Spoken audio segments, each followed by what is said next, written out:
దేవునిపల్లి జాతరకు వెళ్ళేదైతే ఇదైతే part 2. Hi friends, welcome to Monika Multilux. మీరైతే పార్ట్ 1 చూసి ఉంటే ఇదేంటి అనేది తెలుస్తుంది. ఖచ్చితంగా పార్ట్ 1 చూసి చూడండి. ఇదిగోండి, ఇక్కడ నుండి అయితే వెళ్తున్నాము.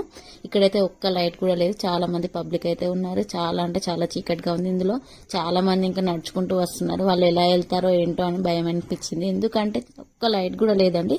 ఇదిగోండి, ఇక్కడ మనకు పైన కనిపించేదే టెంపుల్. అక్కడికి మనం ఇప్పుడు వెళ్ళాలి. అక్కడికి వెళ్తున్నాము. చూడండి, ఖచ్చితంగా మనకైతే చాలా చీకటిగా ఉంది. పోలీస్ సిబ్బంది కూడా చాలా ఉంది. ఇదైతే లాస్ట్ డే జాతర, అందుకే అందరూ వెళ్ళిపోతున్నారు. అందరికి దర్శనం చేసుకొని తిని తాగి అయితే అందరైతే వెళ్ళిపోతున్నారు. ఎక్కడో అక్కడికి వెళ్ళిపోతున్నారు. పబ్లిక్ అయితే ఇప్పుడు ఎవరు లేరు. మేము వెళ్ళిన టైంకి అయితే చాలా మంది, తక్కువ మంది పబ్లిక్ ఉన్నారు. ఇదైతే కింది టెంపుల్. మనమైతే ఇప్పుడు మీదికి వెళ్ళాలి. ఇక్కడ కింద ఒక టెంపుల్, మీది ఒక టెంపుల్ ఉంటుంది. మీది టెంపుల్ని శ్రీ వెంకట లక్ష్మి నరసింహస్వామి టెంపుల్ అంటారు. కింద ఉన్నది శ్రీ నరసింహస్వామి టెంపుల్ అంట. ఇది తర్వాత చూపిస్తాను, నెక్స్ట్ వీడియోలో ఉంటుంది ఆ టెంపుల్ గురించి. ఇదైతే ఇప్పుడు మనం మీదికి వెళ్ళేటప్పుడు ఎలా ఉంటుంది, ఎన్ని మెట్లు ఉంటాయి ఏంటి అనేది మాత్రమే ఈ వీడియోలో ఉంటుంది. ఖచ్చితంగా అయితే చూడండి. ఇక్కడ మాత్రం లక్ష్మీ నరసింహస్వామి స్వయంభూగా వెలిసిన టెంపుల్. ఇక్కడ అయితే ఖచ్చితంగా టెంపుల్ అయితే చాలా బాగుంటుంది.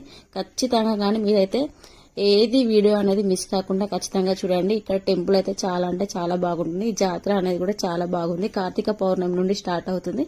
ఇదిగోండి, ఇక్కడ అయితే మెట్లు ఉన్నాయి. ఇవైతే 421 మెట్లు అయితే ఉన్నాయి. ఇవైతే మనకు వసంతనగర్ సిమెంట్ ఫ్యాక్టరీ ఉంది కదా, వాళ్ళు మాత్రమే కట్టించారు. ఇది ఇక్కడ ఈ మెట్లు అనేది ఈ మధ్య కాలంలోనే కట్టించారు. అంతకుముందు అయితే మెట్లు లేవు, నార్మల్ గా మట్టి ఉండేది. అప్పుడైనా కానీ దేవుని దర్శించుకోవడానికి అయితే చాలా మంది వెళ్లేవారు.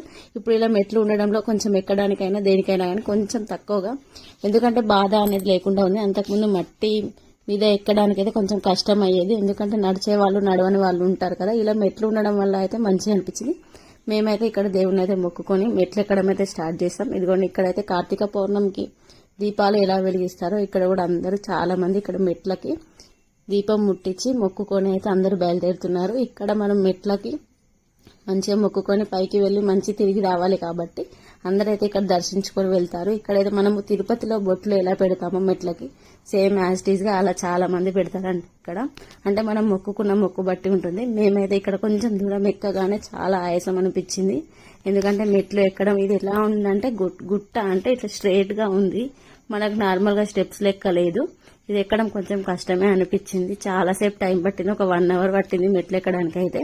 ఇదిగోండి, నేను మా సిస్టర్ అయితే ఎక్కుతున్నాం. పబ్లిక్ అయితే ఎవరు లేరు, కానీ పబ్లిక్ ఉన్నప్పుడు అయితే మాత్రం ఇక్కడ ఎక్కడం అయితే చాలా కష్టమే. ఎందుకంటే అటు ఇటు పట్టుకోవడానికి అయితే ఏం లేదు. అక్కడ నుండి కింద పడతామేమో అని భయం అనిపించింది. ఇక్కడ నుండి వ్యూ చూపిస్తాను చూడండి ఎలా ఉంది అనేది. ఇదిగోండి, ఒక్కొక్క మెట్టును ఇలా మొక్కుతూ ఎక్కడం అనేది. ఇదైతే మధ్యలో వరకు మాత్రమే నేను చూపించేది. ఇంకా మిగతా నెక్స్ట్ దేవుడు ఎలా ఉంటాడు, గుడి ఎలా ఉంటుంది అనేది అయితే నెక్స్ట్ పార్ట్ 3గా వస్తుంది. ఖచ్చితంగా చూడండి, విజిట్ చేయండి. ఈ టెంపుల్ ని ఖచ్చితంగా విజిట్ చేయండి. చాలా అంటే చాలా బాగుంటుంది. మేమైతే వెళ్ళడం ఫస్ట్ టైమే. ఇదైతే దేవునిపల్లి జాతర అంటారు. ఇది పెద్దపల్లి డిస్టిక్ దగ్గర ఉంటుంది. ఈ టెంపుల్ అయితే ఓన్లీ కార్తీక పౌర్ణమి అప్పుడు మాత్రమే స్టార్ట్ అవుతుంది. ఎప్పుడు ఈ టెంపుల్ అనేది ఉంది. ఇదిగోండి, మీది నుండి వ్యూ చూడండి ఎలా ఉంది ఏంటి అనేది. వ్యూ అయితే చాలా అంటే చాలా బాగుంది. మాకైతే నచ్చింది. మేము నైట్ టైం వచ్చినా కానీ చాలా ఎంజాయ్ చేసాం. మాకైతే దర్శనం కూడా చాలా అంటే చాలా బాగా జరిగింది. ఏ ఇబ్బంది లేకుండా జరిగింది. మేము ఫస్ట్ టైం వచ్చినాం కానీ చాలా బాగా జరిగింది. ఇక్కడికైతే చాలా మంది విజిట్ చేస్తారు. టెంపుల్ అయితే చాలా పవర్ఫుల్ గాడ్ అంట. ఎందుకంటే స్వయంభూగా వెలిసింది కాబట్టి. మన నార్మల్ టెంపుల్స్ కాకుండా ఇది గుట్ట పైన వెళ్ళింది. నెక్స్ట్ పార్ట్ 3లో దేవుడు ఎలా నిలిచాడు, ఎప్పుడు స్టార్ట్ అయింది అనేది ఉంటుంది. ఖచ్చితంగా విజిట్ చేసి చూడండి. మీరైతే వీడియోని మొత్తం పూర్తిగా చూస్తే మీకు ఏంటి అనేది అర్థమవుతుంది. ఇదిగోండి, మీది నుండి వ్యూ చూడండి ఎలా ఉంది అనేది. నేనైతే నెక్స్ట్ దేవుని చరిత్ర గురించి చెప్తాను. ఖచ్చితంగా వీడియో అయితే ఖచ్చితంగా చూడండి. ఇది చూసాకనే అది చూడండి. అలా అయితేనే టెంపుల్ గురించి అర్థమవుతుంది. కింద అయితే చాలా అంటే చాలా జాతర అనేది ఎలా ఉంటుందంటే మనం సమ్మక్క సారక్క జాతర ఎలా ఉంటుందో సేమ్ అలానే ఉంది. ఖచ్చితంగా నెక్స్ట్ టైం అయితే విజిట్ చేయండి. వీడియో నచ్చితే ఖచ్చితంగా లైక్ చేయండి. పార్ట్ 3 చూడండి.